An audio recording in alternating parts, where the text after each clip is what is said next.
14 जानेवारीला माघ महिन्याच्या कृष्ण पक्षातील षटतिला एकादशी आहे, जिचं व्रत सर्व पापांचा नाश करणारं आहे. षटतिला म्हणजे 6 प्रकारे तिळाचा उपयोग.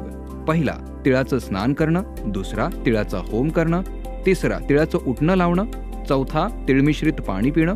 पाचवा, तीळ दान करणं. आणि 6वा, तीळ मिश्रित भोजन करणं. अशा 6 प्रकारे तिळाचा उपयोग तुम्हाला करायचा आहे. पण सूर्यास्तानंतर तीळ खाऊ नये.